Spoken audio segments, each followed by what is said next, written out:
Kenneth P. Laval Stadium with the Seawolves looking very strong here in the second half, outscoring the Tigers 6-1. They have an 11-3 lead with 18:34 to go. Ken, this half for Stony Brook has looked very stronger than the first. What do you think the adjustment was made? Yeah, they look a lot stronger offensively, and really what they're doing is creating uneven battles for them on the offensive end, obviously capitalizing on the extra player opportunity the goal before, or rather 2 goals before, and then they're just really finding lanes and open spots inside. That last goal, they were started out on an even break 4-on-4 opportunity, and then 2 players came rushing in, one of them being Terreno Miller, and they made it a 5 and later 6-on-4 advantage. And the extra passing was key for that last goal. A beautiful dish by Allie Kennedy behind the back to Terreno Miller at the left side of the cage, and she was able to score. And really, that's been the difference maker. The Seawolves now are starting to find their teammates. They're not relying on iso ball to get some goals. They're really working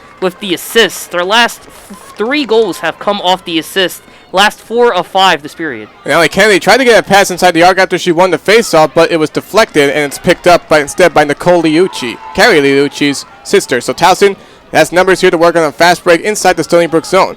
Liucci has to push back out. Good push by Claire Levy legally. And quickly, just back on that statement, Stony Brook, 3 of their first 4 goals were unassisted. Now, going back, 5 of their last 6 goals have been assisted. Again, indicative of how the momentum is turning in the favor of Stony Brook, if not almost firmly behind them, with 17:50 to go. And ball nearly knocked loose. Markey almost picked it up, but it'll be controlled instead by Emma Herring. Towson keeping control. Going over to the right side now for Nicole Liucci, trying to spin move it around Considine. She'll go over to the back instead, back to cage now, finding Molly Lynch. Molly Lynch getting some play time now too. Towson trailing by 8. They're going to need a big run here. Time is running out for them, despite the fact that we're not even halfway through the second half. Almost a pass inside the arc, no room available. Now there isn't room available, and it was Caitlin Thornton who didn't have a good angle. She'll go back to it, takes the shot from the left side, and she scores! Yeah, Carrie Thornton, actually. Thornton didn't have the best angle the first time, about 5 yards away from the goal, so she passed out to the top of the arc to her teammate. We'll wait to see who gets credit with the assist there. And almost immediately, the pass... Shelby Stack. Yeah, Shelby Stack was there, and immediately Stack returns the favor back to Thornton inside as the Stony Brook, one of the defenders, I believe that was Levy, left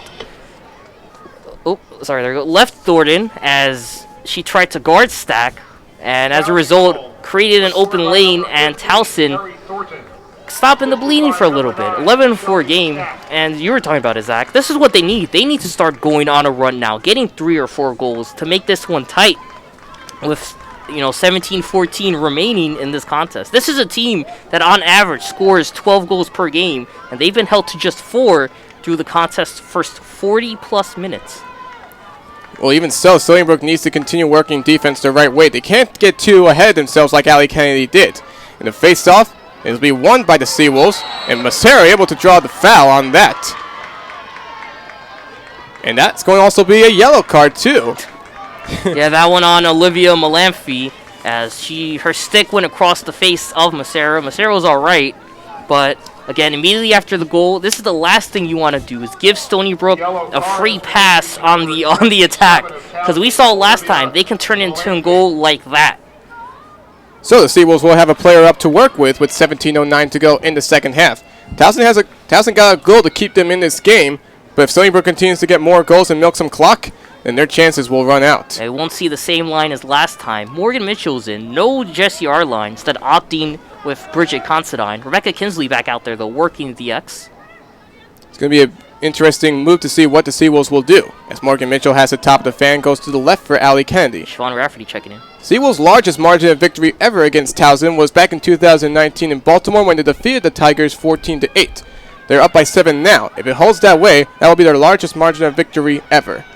Rafferty going over to the top for Huff, goes to her right for Mitchell, going to her left for Kinsley. Back to the cage she goes for O'Miller, no pass good inside for Considine, 50 on the shot clock. Huff, back to the right for Kennedy. Kennedy going to the right corner for Kinsley. Going a good pass over to O'Miller, fakes up Merlo, she beats her!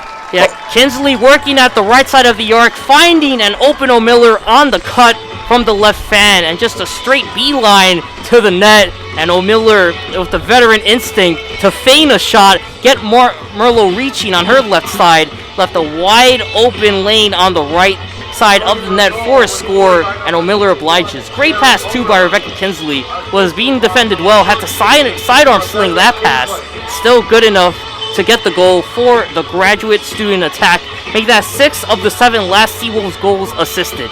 She has really had a great career, being part of that Tualatin Award watch list early this season, even though she's no longer a part of it. But Allie Kennedy is still, as Kennedy's still looking for a hat trick today. She only has 2 goals. Yeah, and O'Miller, as you said, having a great season, leads the team in points, and by a very wide margin as well. 45 goals on the season. Taryn O'Miller playing phenomenal ball, and Allie Kennedy may have won Most Outstanding Player of the postseason.